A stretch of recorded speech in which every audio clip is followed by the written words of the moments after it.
Welcome to Talk Dizzy to Me, the show that brings you a comprehensive look into the complex field of dizziness. Now, here are your hosts, vestibular physical therapist Dr. Abby Ross and Dr. Danielle Tate. Welcome back to another episode of Talk Dizzy to Me. I'm Dr. Danielle Tate, a vestibular physical therapist, and I'm joined as always by Dr. Abby Ross, a vestibular physical therapist and neuroclinical specialist. And today we're covering an interesting topic. This is the psychological effects of dizziness. Now, Abby, in your last clinic in New York, you worked in tandem with an entire psych office in helping patients with dizziness. So I'm really excited to see and hear about your experiences in working with patients who had those services available to them. So where do you think is a good place to start? Well, I think first, let's talk about the prevalence of dizziness, right? So over 69 million Americans have dizziness, and it's an invisible illness. So this is not something that your neighbor or your teacher or your employer can physically see on you. You don't have a broken arm that they can see with a cast or sling. You don't have a runny nose that they can see to identify you're ill. So the fact that this is an invisible illness, I think, lends itself to having a pretty significant psychological impact for many, many patients. And today, I'd like to talk a little bit about the role of identifying both the physical symptoms and the psychological symptoms, as well as break down actually the psychological symptoms a little bit, whether it's a cognitive impact or an emotional impact or a social impact. There are different layers to the psychological impacts of vestibular disorders. Yeah, absolutely. I mean, dizziness, like you were saying, is an invisible illness, which can be just so isolating. If people don't understand what you're going through, then you really can't connect with them. They might look at their spouse and say, "You look fine, like you're just faking it, or you're just trying to get attention." Whereas these people are experiencing something that truly you can't comprehend until you've experienced it yourself. So that can become just very depressing. It changes your quality of life. I mean, it really turns your entire world upside down.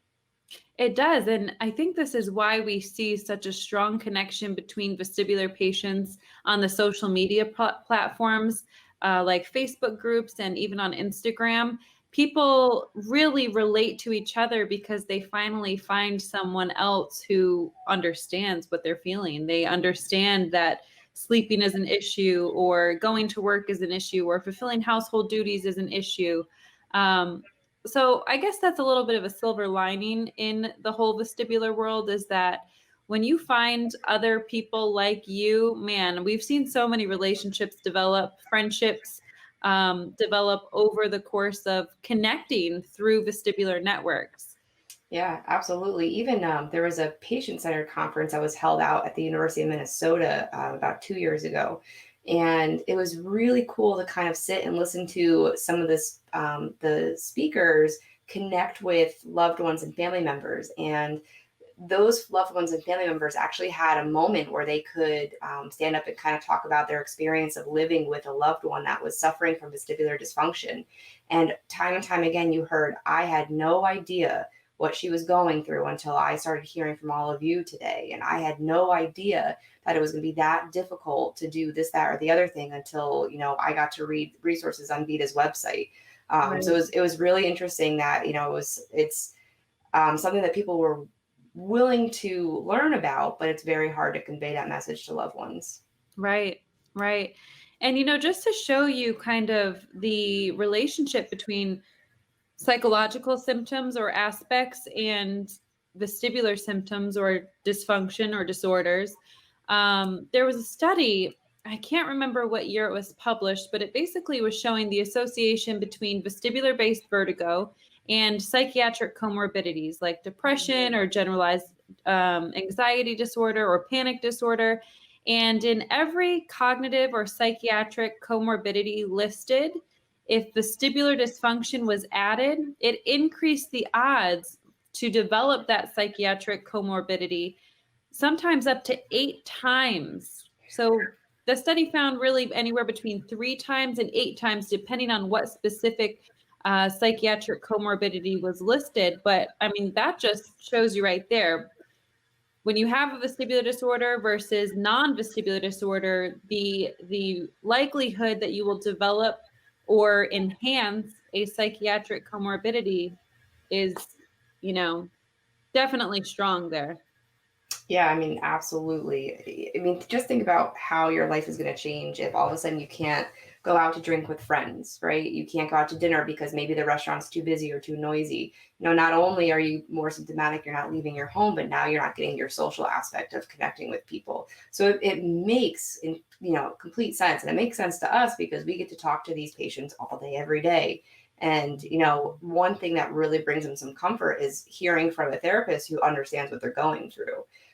So that's usually, we've said it before during our eval, sometimes just spending the time to listen to the patient is a huge weight off their shoulders because finally someone has listened to them. Finally, somebody's understanding what they're going through. But it makes a lot of sense that you can increase these other psychological disorders that with just adding this diagnosis of dizziness, because it is just a huge stressor in your life that doesn't seem to go away. Exactly.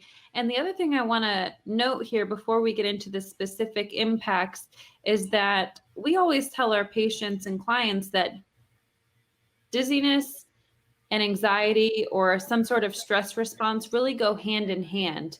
And in fact, if you don't feel some sort of psychological response or impact, then I'm a little bit concerned because you should be alarmed if your whole world is spinning, or if you're suddenly losing your balance more, or if the world is rocking, or the floor seems to move up and down. That should really alert some bells in your head that something's going on. So if you don't experience any sort of psychological impact, I start to wonder a little bit. And also, some patients are resistant to the fact that they might have a little bit of increased anxiety, and they'll say, "No, I'm not an anxious person. I'm not an anxious person."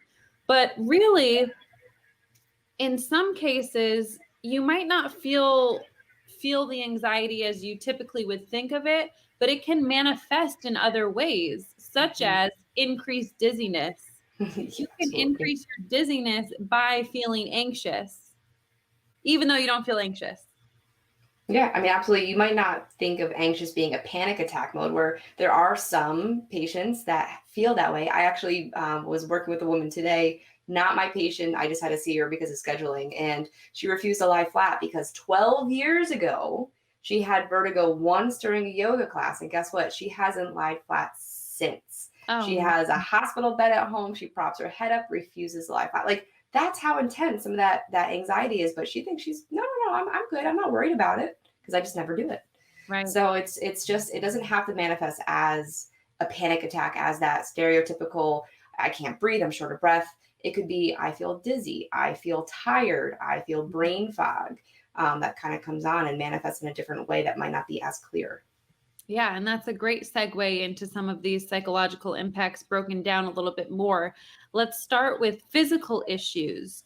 So, like we said, it may manifest in other ways. It might not just be that regular anxiety that you think of when you're stressed out, but physical issues, like Danny said, you might feel more exhausted, just plain old fatigued. You can't figure it out. Maybe you're still getting enough sleep at night, but you're not able to get through the whole day without taking a rest break or several rest breaks. Another physical issue, you might be hyper vigilant to how you feel internally. Mm-hmm. So you might be constantly checking in with yourself. How do I feel now? How do I feel now? Did this make me dizzy? Am I dizzy right now? Am I not dizzy right now? Oh, did I just bend down and now I sit back up? Am I okay? You might constantly be checking in with yourself. And sometimes it's good to check in with yourself. We might ask you to sometimes check in with yourself, but for the most part, when it becomes hyper vigilant, it actually will increase your symptoms. Yeah, you have these almost like these ruminating thoughts that I've had some patients that will say, well, I did this the other day and I got dizzy, but I'm not sure if I was like that before or if I'm just paying more attention to my body now because I know that there's something going on. So you've got this, it's exhausting to worry that much about every little thing. And then imagine trying to plan out your day around this, right? So waking up in the morning, not knowing if it's going to be a good day or a bad day as far as dizziness is concerned. Will you be able to get through that meeting? Will you be able to sit on the computer and do the taxes work that you need to do? That can be just exhausting to have your mind going all the time. Exactly. And what about planning things with other people? Then you not Mhm. only have to worry about yourself, but now you're anxious about letting other people down. So it's a snowball effect, right? Oh, absolutely. Another impact could be increased stress to physical or increased sensitivity, I should say, to physical stressors. Stressors like weather changes or changes in your diet or hormonal fluctuations or changes in the lighting. So you go from a dimly lit room to fluorescent lights at Target. Those types of outside factors can also be impacting on your symptoms. It's kind of like magnifying. I like to explain that it kind of can turn into a snowball effect. You know, you might have had a vestibular issue to begin with that caused the dizziness. But now, as your anxiety and stress increases, because you're thinking, oh my gosh, am I going to be like this the rest of my life? Am I never going to get better? Is this ever going to go away? That increased stress and anxiety just builds and it actually compounds and amplifies what you're already experiencing and feeling. So you kind of end up with this snowball effect of this never ending loop and vicious cycle. So that could be hard to break. Oh, yes. And that's why it's so important. If we can identify that you are experiencing some of the psychological impacts, we want to address both the psychological and the physical impacts, like your dizziness or imbalance or vertigo, simultaneously right from the get go.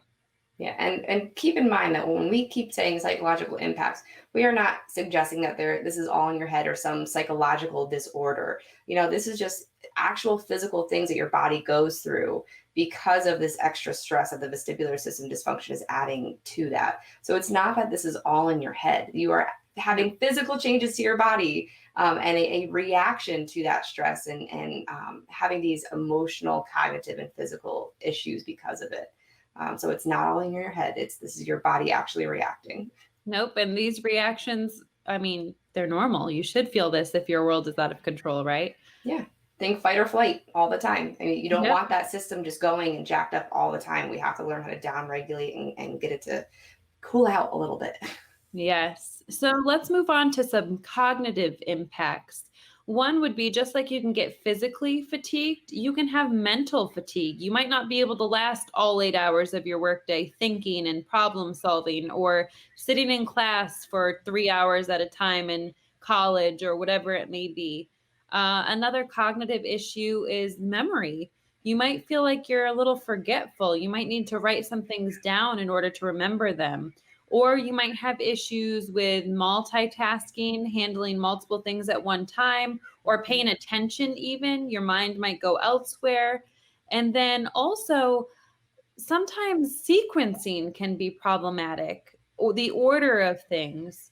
So, cognitively, this one I think is a really hard one for people because they'll say, I just feel foggy all the time, or I feel like my brain is just tired. And it doesn't always click that it's due to the vestibular disorder or the vestibular symptoms. You might actually have some of these cognitive issues outside of an episode, even. Mhm. Yeah, there's an interesting term that I heard in relation to this, which was cognitive load. So you are a lot more likely to fall if your vestibular system or some other balance system in your body is not working as well as it should, because now your brain has to think about every little thing throughout your day to make sure that you can execute it. So walking, doing stairs, going to the grocery store, turning your head and moving, your brain has to physically think a lot harder to make that happen. And Mhm. now you're pulling that energy in your brain away from other things that would normally happen automatically for you. So if your body is trying to fix itself, your brain is working to compensate and get better, and you are still trying to do everything that you're normally trying to do, you're going to have some give somewhere. And usually you find that cognitively, not remembering things as well, having that brain fog or heaviness, wanting to take a nap. You just can't do as much as you wanted to do. You forgot to do something that was on your to-do list in that day. That is completely normal. And that fog tends to lift and clear as you work on that vestibular dysfunction. Right. So true. And the next grouping of psychological impacts is perhaps the one you would think of first, the emotional impacts. So the anxiety, the fear, the panic, the depression, the sense of helplessness or hopelessness, stress within relationships that can cause increased emotional responses, and overall just a change in your sense of self. You start to think of, who am I? What happened to the old me? Is this the new me? Is this my new normal? Am I going to be like this forever? So emotionally, vestibular symptoms and dysfunction can have quite a toll. Yeah, I mean, in so many different ways. I remember there's hearing so many heartbreaking instances where patients are really struggling. Like, I had this one woman who was a brand new grandmother, and because of her dizziness, her daughter didn't want her to hold her grandchild because she was scared that she's going to get dizzy and drop her. Yeah. So, being scared to be around your grandchildren, I've had people who their only means of exercise or enjoyment was riding a bicycle. And now all of a sudden they can't do that, or they can't socialize with friends, or they can't do the things that they enjoy doing. And then even adding a spouse or a loved one at home on top of that who doesn't believe them, or Yeah. a doctor even that says, you're fine, it's on your head, this will go away. That is very isolating and terrible. And it just completely takes away the quality of life that you were living before. And then from there, it's a dark rabbit hole to start going down, imagining what your life is going to be like living with this dysfunction and not knowing a single person who has experienced what you experience as well. You start to almost feel like it's in your head.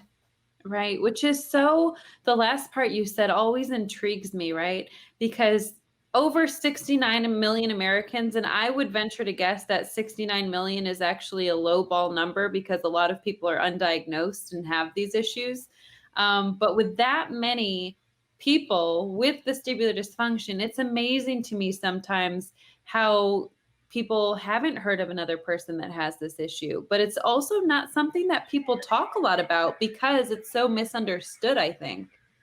Yeah, and what's funny though is there's been a lot of efforts put forth to raising awareness, right? Like, look at our Balance Awareness Week and the Yeah. virtual conference. That is getting better. And the presence of social media has been huge. The presence on Instagram and people having their own blogs explaining their stories has been extremely, extremely helpful for patients. So nowadays, when somebody has vertigo, they go, I know somebody that had this. Or Right. my friend told me about these crystals, and I'm hoping you could just fix me today. We are slowly getting there. But there's still a lot of work that needs to be done. I know that if I'm having an evaluation for a patient and their spouse brings them, I always bring them back to the room because 2 sets of ears is better than one to listen to all the information that's going to get covered that day. But also, sometimes if my patient has this crazy nystagmus or they're going through positive positional testing, all of a sudden their spouse is like, whoa, whoa, whoa, wait a minute. What are you doing? What are you doing to them? Like, what's going on? And all of a sudden, like, oh no, she's dizzy. This is what she's been experiencing. And all of a sudden, you see this light bulb go on. They're like, oh Right. my gosh! Like she just doesn't want to like not empty the dishwasher. She's actually getting dizzy every time she bends over. It's like, Right. yes, she is. Like, Right. welcome to the party. And then all of a sudden, you can sense some compassion from that. But it's hard. Exactly. Exactly. I do want to clarify in the study that found 69 million Americans, or 69, yeah, million Americans. That was just in the age population of 40 years and older, I believe, in that study. Mm. So we are seeing a lot of vestibular dysfunction in people younger than that, especially vestibular migraines. We see a lot of women in their 30s, for example, or people with concussion. We see a lot of younger kids in sports with that. So again, I think that number is much higher than what has been predicted just based on that alone. Oh, absolutely. I mean, the studies are limiting in that way that they have to identify people, right? And there's a lot of people that don't have access to areas where they're doing studies, or maybe they don't have access to specialists in the area that can recognize that. People just even taking medications experience dizziness because of the side effects of half the medications out there having dizziness. So there definitely, I think, is a lot greater of a number than 69 million Americans. I mean, everybody's had dizziness at least once in their life if they've drank a little bit too much alcohol, or they did a dizzy, bat spin, game where you spin with your head around a bat. Like, there's always been some aspect that people can relate to it in some way, just not as fully as how this impacts a daily life, how Right. it can stop you from going out to the grocery store or even leaving your home in general. I mean, some of this dysfunction is just so terrible that people can't sleep because they feel like they're rocking all the time. And usually we think about this in the older population, right? But during our vestibular conference with the Vestibular Disorders Association a couple of weeks ago, I was so happy to hear from a younger crowd of people. So with our patient panels, anybody listening, if you're interested, you can go on to Vita, vestibular.org, and you can actually buy the whole week's worth of professional presentations with patient panels. And those patient panels are gold. Mm-hmm. Those people that, and Laura Calla moderating those patient panels, I mean, it was amazing to hear the spread of people that were on there, what their areas of dysfunction were and how it impacted their life. I mean, we had a kid in high school. We had this young woman going through college. We had a gentleman that had a stroke and ended up with vertigo. I mean, there really was no limiting factor when it came to living with vestibular dysfunction. Anybody could be affected. Mm-hmm. Mm-hmm.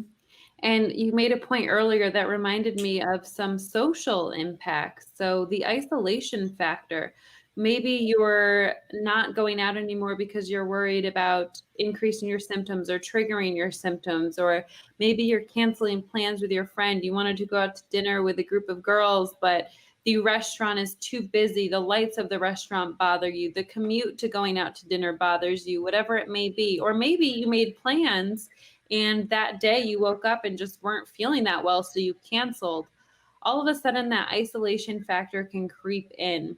And then also, we did draw on this a little bit earlier, but it can be very socially isolating just knowing that the general population typically has never heard of your vestibular system until something goes wrong, usually. Maybe something happened to them personally or someone in their family, but the general population has no idea that they even have a vestibular system, let alone how significant of an impact the vestibular system has on everyday life. Yeah, usually hear vestibular what? Like, what is that? But it is just something that is very prevalent. A lot of people are going through it, and it's really heartbreaking that people kind of have to go through this alone sometime. We have seen such a big increase in the psychological effects because of this pandemic, especially from people who might not have really been particularly bothered by uncompensated vestibular loss. Right now that they're not exercising and moving as much as they were, all of a sudden this becomes a bigger issue. And now all of a sudden this vestibular dysfunction has become their new way of life and they're freaking out. Even just being even more isolated now, not being able to see the people that you were seeing and hanging out with, it becomes a really big issue. And we are seeing a lot more. I'm seeing a lot more. I can speak for myself. Patients that are suffering from vestibular dysfunction because of all of this right now, which is not fun. Absolutely. Yeah, you add COVID into the equation and it's a whole nother ball game.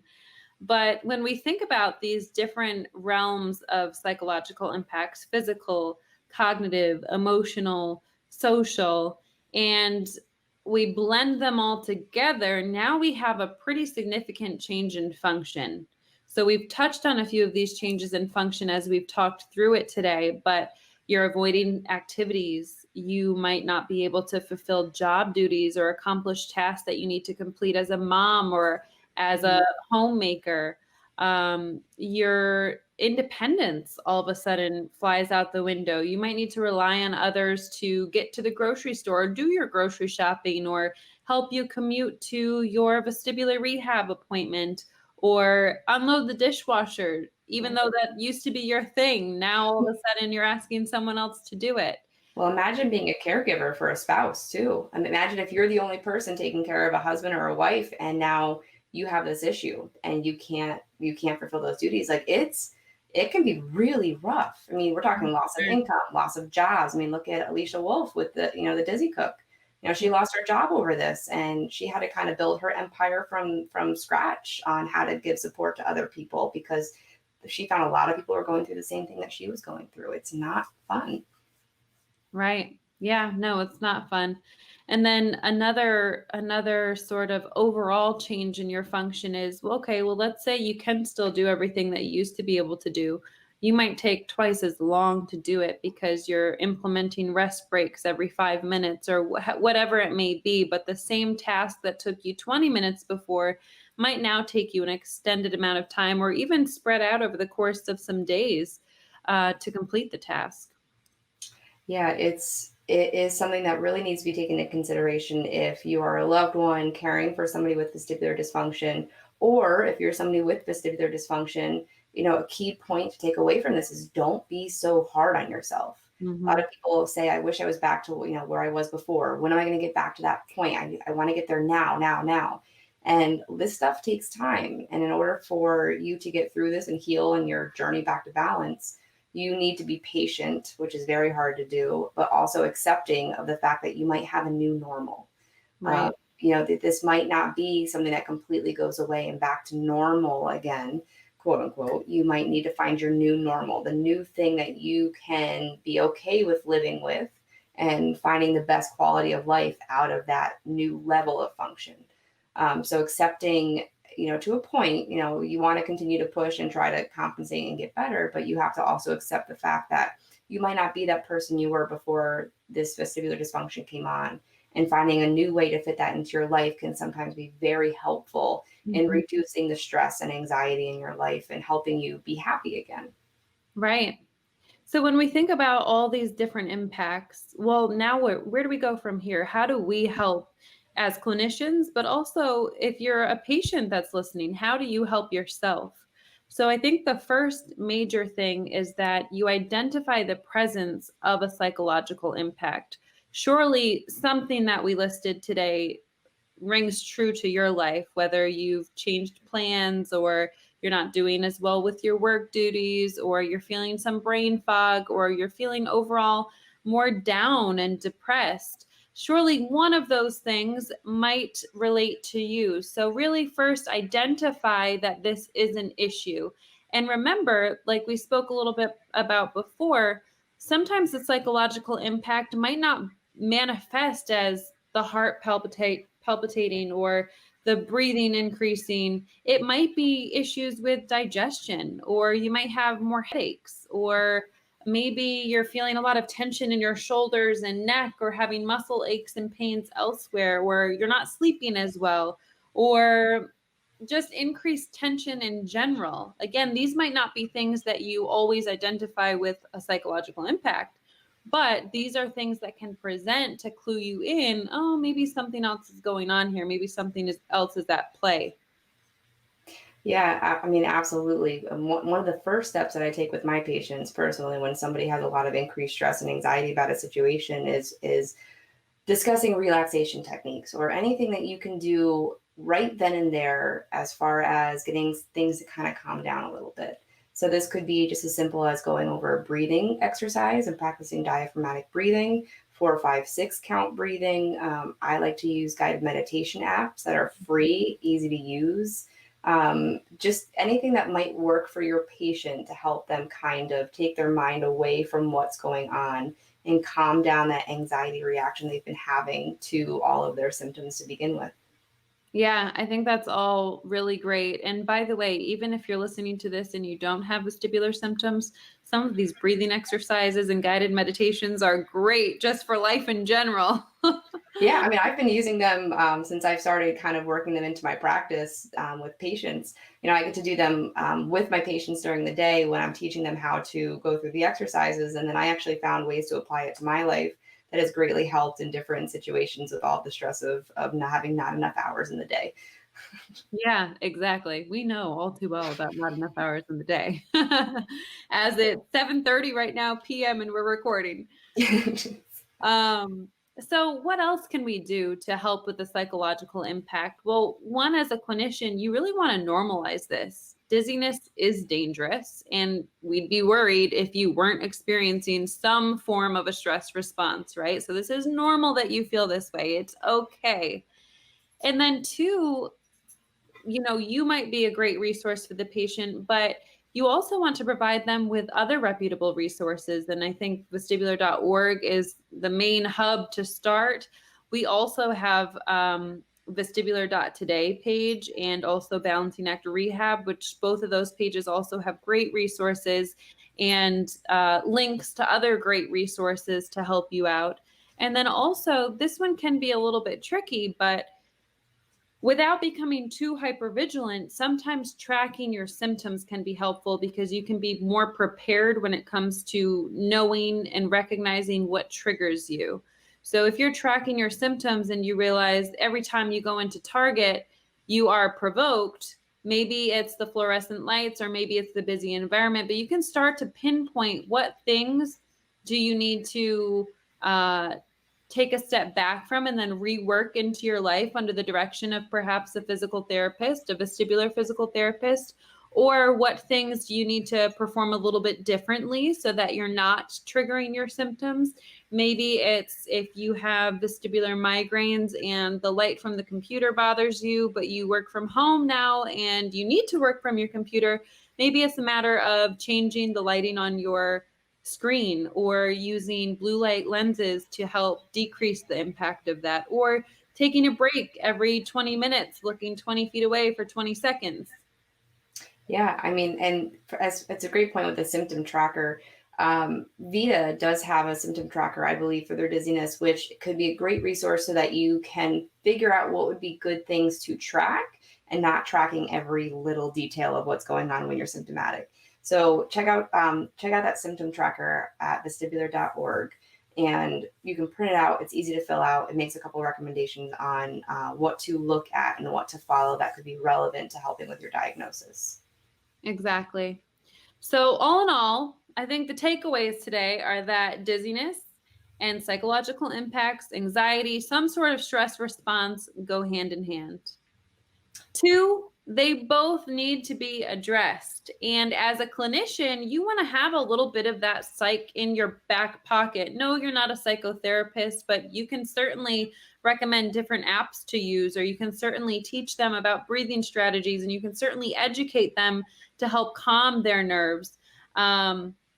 Three, I would say, is as a patient, you want to recognize that this can actually be a pretty significant piece of your vestibular recovery and treatment and plan moving forward, identifying these psychological impacts and addressing them just as you would address your imbalance. Absolutely. I mean, there's a lot of studies that are coming out now that cognitive behavioral therapy is an excellent, excellent thing to go through while going through vestibular rehab. So if you're a therapist in an area, find somebody in your area that has worked with dizzy patients or works with cognitive behavioral therapy and form a relationship there where you might be able to refer patients back and forth. Because I guarantee you, those therapists are also seeing a lot of patients who are complaining of dizziness. So I'm sure that the road can go both ways there. But I mean, fourthly, all in all, takeaway points is that this is not all in your head. This is something that everybody goes through that has vestibular dysfunction. You are not alone, and that there are things that can be done to help improve these impacts. So make sure you're reading up, doing your research, reaching out, talking to people, and just stay connected. Don't feel so isolated with your invisible illness.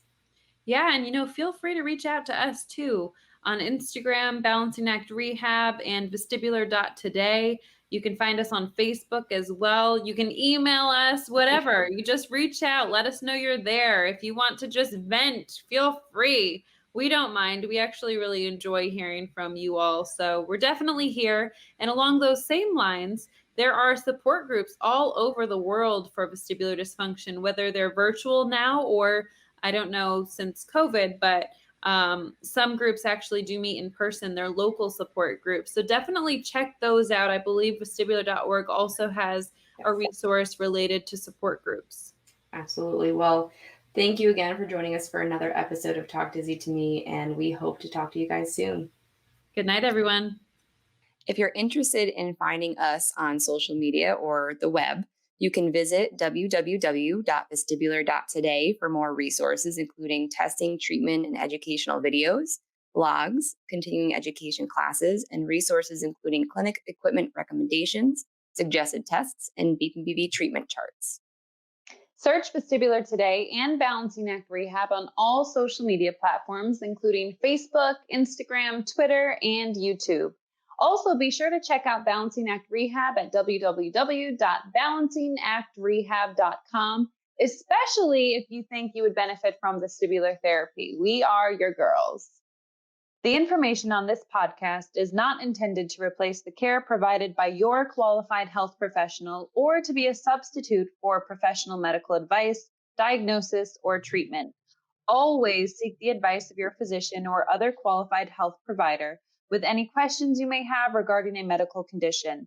Never disregard professional medical advice or delay in seeking it because of something you have heard on Talk Dizzy to Me. Please contact us at Balancing Act Rehab if you think you could benefit from vestibular therapy.